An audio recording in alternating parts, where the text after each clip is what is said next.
Hello, everybody, and thank you for joining us for this talk on Kirkintilloch and the flax industry.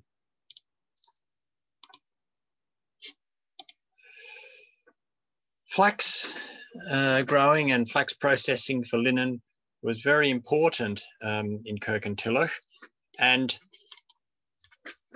as part of my investigation into this industry, I've grown some flax. Two summers ago, I grew flax at home, and here we see the stalk of the flax plant. This is the most important part that we're after in processing flax for thread. These are the seed heads, and this is the characteristic blue flower. Now we're well aware of lint seed or linseed and linseed oil. Lint is another name for flax, and here is the very characteristic blue flower, and fields of blue flowers as the flax flowered and then set seed and was then started to be harvested for processing. That was a very characteristic sight across Scotland in the 18th century. Now here's a cross section of a flax plant. It's about 1/4 to 1/2 an inch across there, and we see the various parts of the stem. And the part we're concerned about or interested in for fibre are the bast fibres here. Okay, so we are seeing, basically we're seeing the flax threads in cross section, these bast fibres. The rest, the pith, the xylem, the phloem, the cortex, the epidermis, these are all parts of the plant that we need to get rid of so we can get the flax threads. So the rest of the plant, except for the threads, has to be basically gotten rid of, and that's what the flax processing industry was about. Now, the Latin name for flax is Linum, lint, Linum usitatissimum. Usitatissimum, bit of a mouthful, but it means most useful. Flax fibres are very, very useful fibres. They're 2 to 3 times stronger than cotton. They're long, they're straight. Because they're so long, they don't pill. And Europe and North America really depended on flax for its textiles before the revolution that was introduced with slave-grown cotton. And in fact, the processing of flax and making of linen has a history going back millennia. And so what we're trying to do is the processing of flax is to basically destroy or remove everything except the fibres that run up the side of, around the edge of the stem. And if you think of celery, you can think of those stringy bits that run up the side of a celery plant, or even stinging nettles. If you look closely, you will see that around the stem are fibres, and they're the same sorts of things that occur in flax as well. Now, flax was used, the best grades of flax were used for lace, and here's beautiful lace collar on this anonymous 17th century portrait from the Netherlands, damask, bed sheeting and so on. Coarser grades were used in twine and rope and canvas and webbing equipment. Flax is also used in high quality papers, such as for printing banknotes before they turn plastic, laboratory papers, filter paper and so on, cigarette paper and in tea bags. Now, this history of Kirkintilloch by Thomas Watson, who claims he's a native, written in 1894, includes this 15th century poem by Robert Henryson about the various processes that are involved in extracting the threads, the flax threads, from the plant itself. And to read the poem, I've recorded Professor Jerry Carruthers from Glasgow University, and he will now read the poem for us.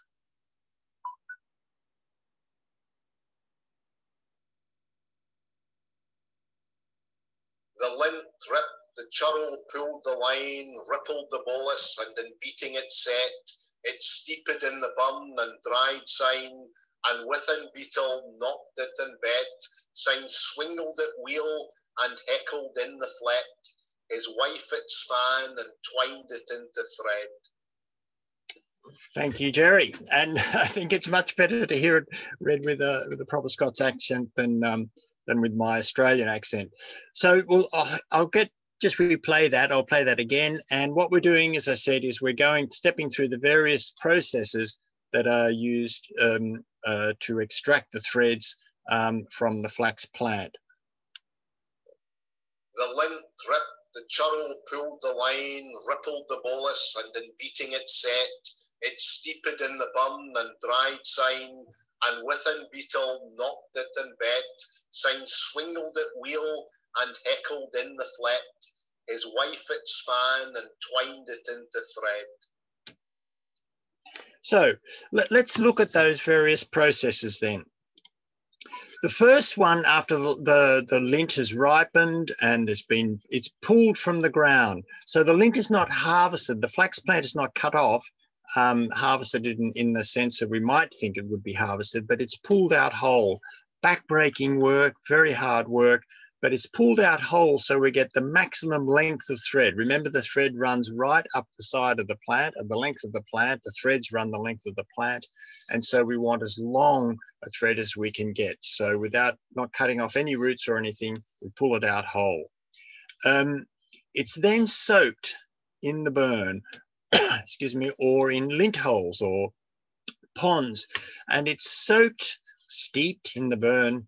It's soaked so that bacterial action starts to break down all those other fibers that are part of the plant except for the thread itself. So the epidermis and the pith and so on, they're broken down by bacterial action so that they can be removed. The bunches, if you like, of flax after they've soaked for about a week or so are taken out and dried. And once they're dried, they are broken or beaten, okay, with a beetle knocked, knocking or breaking or beating. And the idea here is, in this picture taken from a friend who stays here in Baldurnic, her grandfather took this photo at the end of World War II in Italy. We see women with the dried flax stems and they're beating it up and down with this beam. What they're doing is breaking up that plant material, all that other plant material, except for the threads itself. Because the threads are flexible and they won't break, but the other material, having been rotted and then dried, will break. After that, it's swingled, which is scutching. And in this process, the flax threads are hung over a stand like this and beaten with a wooden blade, like a big wooden knife, if you like, a knife blade, but not sharp. It's beaten to knock out those bits of plant, those bits of rotten plant that are still there stuck to the flax threads itself. And then it's heckled. And heckling is the process of drawing the threads through like a comb, if you like, a two-dimensional comb with rows of teeth. And as it's drawn through those teeth, it's through progressively finer and finer spacing of those teeth, then more and more of that material is pulled out or taken away from the flax threads. This word heckling, of course, heckling we now mean at like at hustings, in a political hustings, when someone is speaking, people will call out and barrack the speaker and so on. That's what we think of as heckling.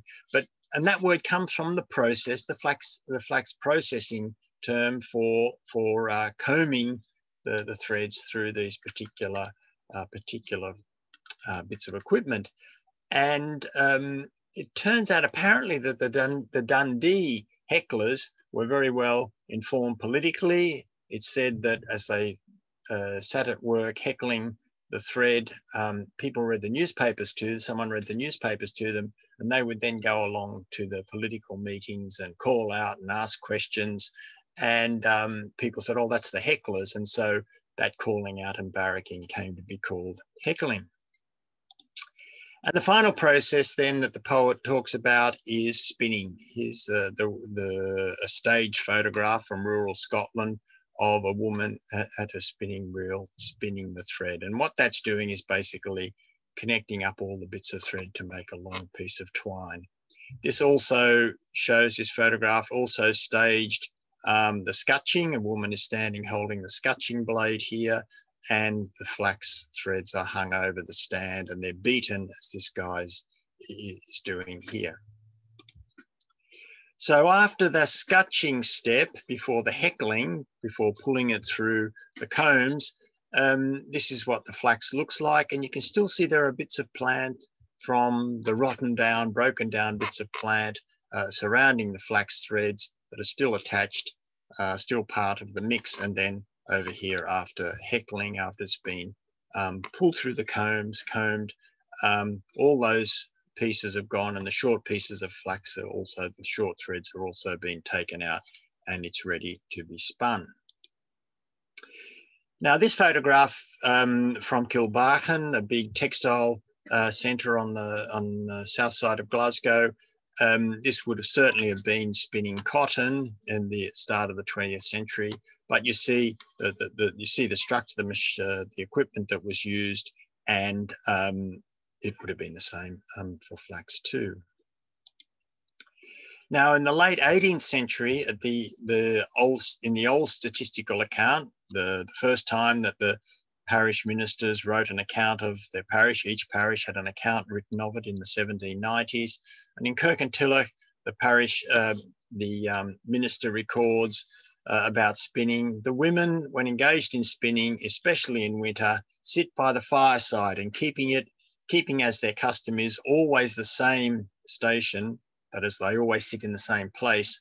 The one side is exposed to the chilling cold of the season, and the other side, facing the fire, is relaxed by the warm influence of the fire. Besides, in turning her lint wheel, the person who spins commonly employs but one foot and uses chiefly the hand of the same side in making the thread. Thus, the labour is very unequally divided, by which the health of the body must naturally be affected. Lastly, the waste of saliva in wetting the thread must deprive the stomach of a substance essential to its operation, whence all the fatal consequences of crudities and indigestion may be expected. So the minister is saying that the spinning is having a negative effect on people. One side always facing the fire, the other side the cold. And the use of saliva was done to wet the thread and to try and maintain the one thread sticking to the next one, so that you could actually eventually get quite a long thread out of the whole lot. What you're trying to do is spin the fibres around each other so that you produce one fibre, one length after another produces a long thread. Now, here's in the middle of the 18th century, here's Roy's military, from the Roy's military map of Scotland. We see Kirkintilloch, here's the cross here, there's William Patrick Library just here, and the Barony Chambers. And here's the East High Street running down across the Luggy. 100 years later, the middle of the 19th century, from the Ordnance Survey map, we see the same scene. Here's the Cowgate here, and the William Patrick Library is just there. Barony Chambers here, and East High Street running down across the Luggy down to East Side here. And we see in that account of Kirkintilloch from 1894, this report on East Side. There is evidence to show that the Lint Market was held at the East Side every Saturday. As every farmer grew lint at one period, the market was a large one, for it was the centre of a wide area. Lint was brought on the backs of horses led one after another from such distant places as Fintry and the district around it. The street at the east side, called Leadgate, just here, Leadgate, got its name from the gangs of led horses coming regularly along it. The abnormal width of the east side is no doubt due to the circumstance of the Lint Market being held there, and the bailies taking care that sufficient width was left unbuilt upon for the purpose. So the east side was the Lint Market, and Kirkintilloch was a very important area for the sale of lint.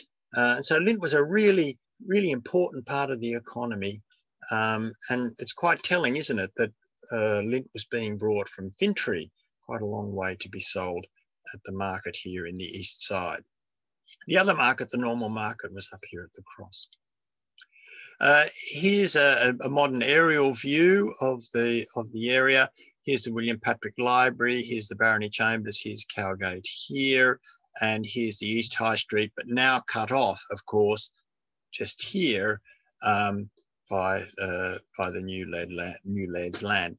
The East High Street continues down, and this is the east side area down here where the Lint Market was held traditionally. This is McDonald's, this is Lidl here, and so this is the area where that important market in Lint was held. So as well as spinning, of course, there was weaving, and Kirkintilloch was an important weaving centre. And we have these various occupations listed: 11 stocking makers, 15 smiths, 20 house carpenters, 10 masons, etc. This is in the old statistical account in 1792, end of the 18th century. Tens, a few tens, maximum 20 house carpenters, 185 weavers. 185 weavers. Now, some of those would have been cotton. There was this, we're right at the time when there was this, the linen trade, linen weaving was being supplanted, if you like, by cotton weaving, but still there would have been linen weavers. We go forward 50 years' time to 1845 to the new statistical account, and we see that there are many, many weavers here. So we have weavers here, 8, 14, 52, etc., etc. By far the largest compared to farmers, much, much larger than farming. So we had 471 weavers were heads of families and had nearly 2,500 people dependent on them as part of their family or other dependencies. Now we have a whole range of different trades and occupations listed here in the wider Kirkintilloch parish. This was Kirkintilloch itself. This is the wider Kirkintilloch parish, and we see there are at most a few tens of people, 30 house carpenters and cabinet makers, 20 tailors, etc. 2,000 weavers, 2,000 weavers. So Kirkintilloch was a weaving town, an important weaving town, and some of that still, probably in the mid-19th century, was linen weaving. Now, the signs of this are of course, in the houses. These are weaving shops being demolished in the 1950s in Union Street, and these would have been cotton hand loom shops, weaving shops, but the same setup would have applied for linen weaving. And the linen weavers occupied the ground floor with accommodation and living space above. And there are two things about these weaving shops that are noteworthy. One is they had a dirt floor, the floor being dirt to keep the humidity in the room high so that there was less chance of the thread breaking. So the moisture, just like using the saliva to keep to bind the threads together when they're being spun. So likewise, the humidity in the air helped to decrease the chance of breakage of the thread. And the second thing is quite high windowsills so that the loom could sit under the window for the light to shine on it. And here we see exactly that setup, probably a dirt floor here. This is William Handley weaving, but weaving cotton, but the same thing applies to flax and linen, and the high windows casting light onto the job, onto the work. A famous weaving area, of course, was Kilbarchan on the south side, and here in the Weaver's Cottage in Kilbarchan from 1723, we see basically the same setup, living accommodation on this floor, this level, the weaving shop, the hand loom weaving shop down on this lower ground floor level, again with an earthen floor. Also on the south side in Irvine, we have this building number 10 Glasgow Vennel, and Robert Burns records that in his 23rd year, 1780, early 1780s, partly through whim and partly that I wished to set about doing something in life, he says he joined with a flax dresser in a neighbouring town, Irvine, to learn his trade and carry on the business and manufacturing and retailing, the business of manufacturing and retailing flax. And what he's talking about there, he's learning the trade of a flax dresser. And so that's all those various processes that we've talked about, the breaking, the beating, the scutching, beating it with a wooden blade to dislodge the plant material, and then the heckling to combing out the remains of that material. Now, one of the first processes, as I've said, in treating flax to the flax plant to extract the threads, is soaking it in retting ponds or rotting. And what you're trying to do is break down, as I said, that the plant material between the threads, so you can start to free the threads from that plant material, and then eventually produce a linen thread. And here in Fife, near the Peat Inn restaurant, is a series of lint holes on this moss, bankhead moss, and these have been identified as lint holes or flax retting ponds or soaking ponds or whatever you might want to call them. So here they are sitting in the landscape from that era of soaking, when flax was soaked to start the processing of it. It is said to produce a terrible smell, a really, really vile smell from the rotting of the plant material by bacterial action in these ponds. Here at Aberfoyle, the forestry offices in Aberfoyle, this pond here is locally known as a retting pond or flax pond or lint hole, where flax was soaked. And here's a photograph of it in summer a couple of years ago when we'd had a dry spell and there wasn't much water in it. Now, these are the various processes: the pulling, the harvesting, the retting, soaking, the breaking, the scutching, and the heckling. And it's these two processes here, the breaking, remember, breaking up the dried, rotted material so that the pieces between the threads could be gotten rid of by scutching and then by heckling. It's these two processes which were mechanized quite early on. And they were mechanized, equipment was developed for water mills, which did those two processes. Here we have a water wheel would spun like this, and it drove two pieces of equipment, a set of rollers, which did the breaking. So we have the flax plants that have been soaked and rotted, they're dried. So you have all this broken up, dried material between the threads. So instead of beating it, the flax was fed through these rollers to break up that plant material between the threads. And then remembering that it was the scutching was done by beating it with these kind of long wooden blunt knives, almost blades, wooden blades. That process was carried on in this part of the mill up here, which was driven again by the water wheel driving this cog and then spinning blades up here, and the flax being hung down into those spinning blades. Now, here are a couple of stills from some YouTube videos showing scutching being done in a water mill in Northern Ireland. There's still quite a few water mills in Northern Ireland that do this processing, traditional processing. And you can see that there's this blade here, and then in the next still here, the blade is a bit lower. Basically, this is kind of like a blunt blade, and there are four of them, and they spin around like a propeller being driven by the water wheel. They spin like so, and the flax is hung over here, hung over there, and as the blade spins around past it, it beats it just like the knife blade or the wooden knife blade does when we're doing it by hand. And it's pretty scary stuff. You can imagine with all these flax plants hanging down here and this thing spinning around really, really fast. You can imagine that some poor flax processors lost their fingers doing this sort of job, because this blade is spinning around very fast past this edge with the plants hanging down. But if your finger slipped into the blades, then that was you with a finger gone. Now, the first of these mills, it seems, that was developed in the Kirkintilloch area for processing flax was the Waterside Old Mill. in 1779. It's called the Old Mill at Kirkintilloch here, but it's actually in Waterside.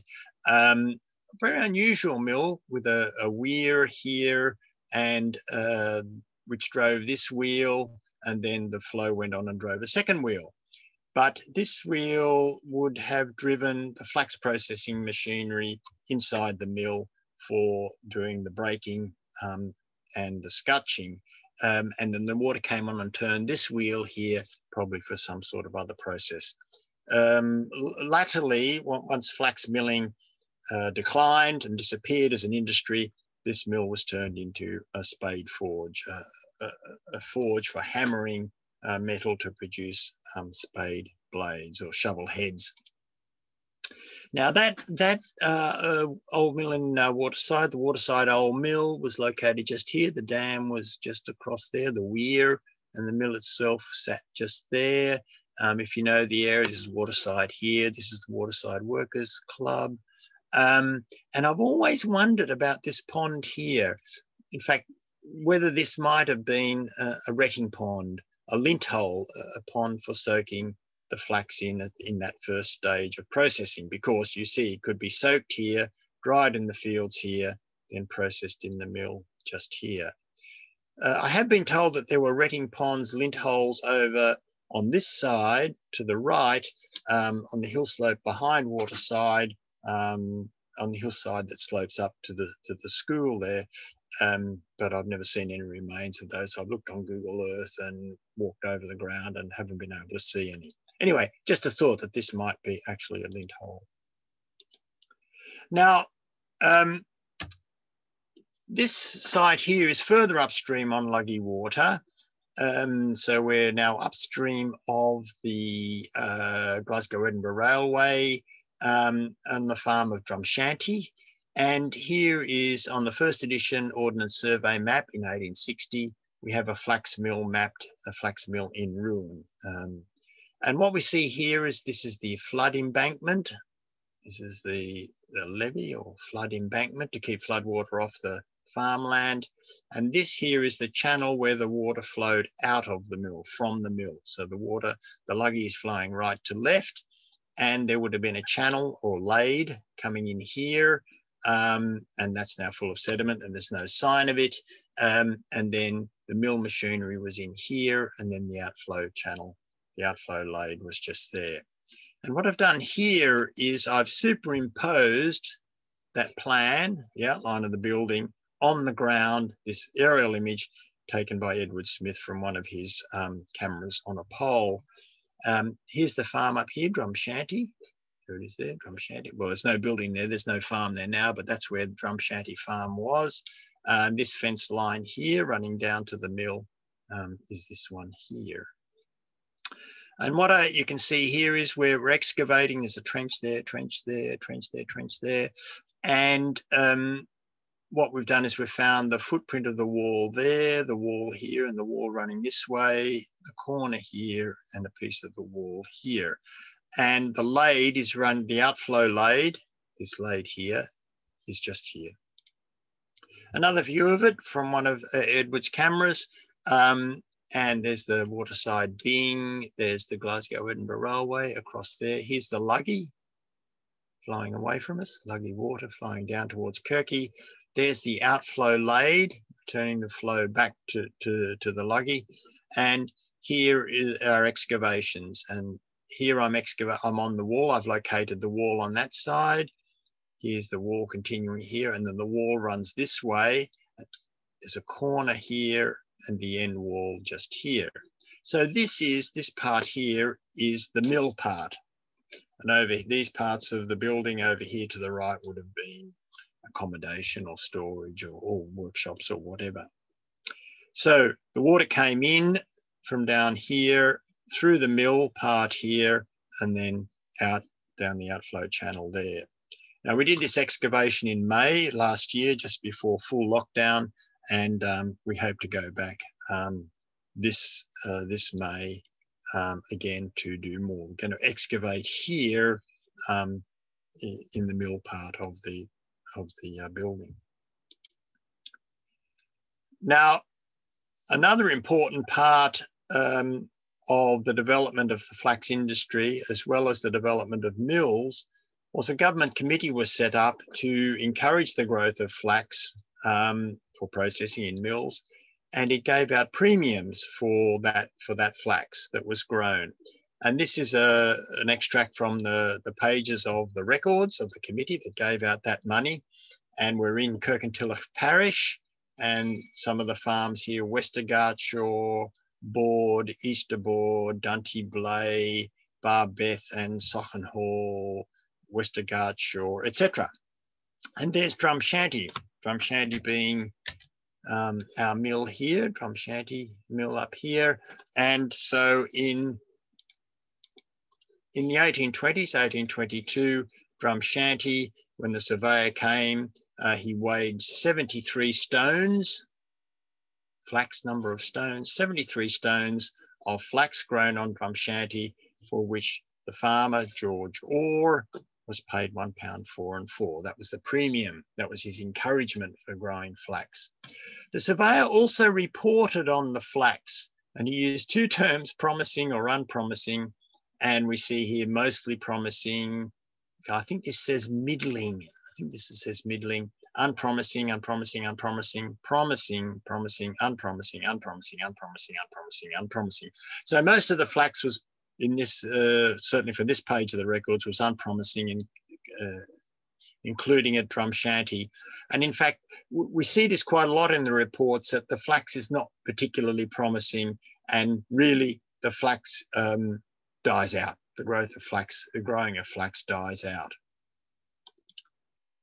Now here's another aerial shot from Edward, and here's Drumshanty.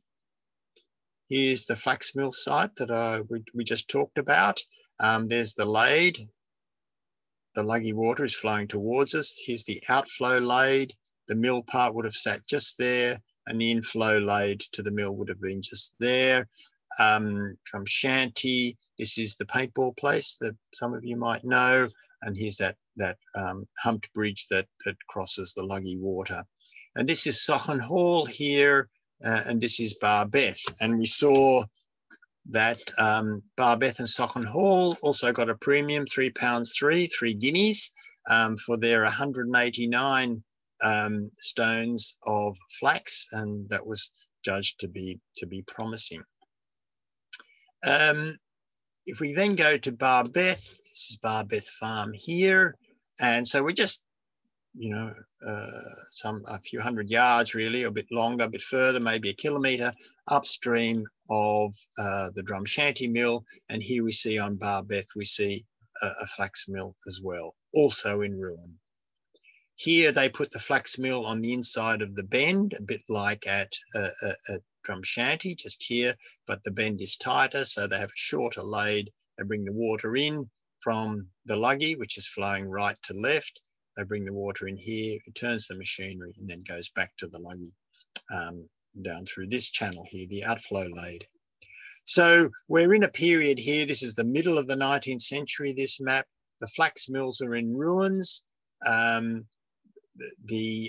flax industry is really dying. And as we look at these records that I've shown you before, we see the number of farmers involved in flax growing falling off through time. And that's because basically cotton is replacing flax as the major textile. We also see the change, even in cotton, we see the change from hand loom weaving, as in places like here in Kirkintilloch, all these hand loom weaving shops being replaced by much larger establishments with mechanisation, steam-driven machinery, and so on. So the flax industry is one that's very, very important for Kirkintilloch and the west of Scotland. Glasgow was the centre of fine linen production, but the later growth of cotton has really made the flax industry in the west of Scotland rather invisible, and it's an important part of Kirkintilloch's history that we shouldn't forget. So thank you for listening, and if you have any questions, I'm very happy to receive an email from you if you would like to get in touch with me. Thanks very much.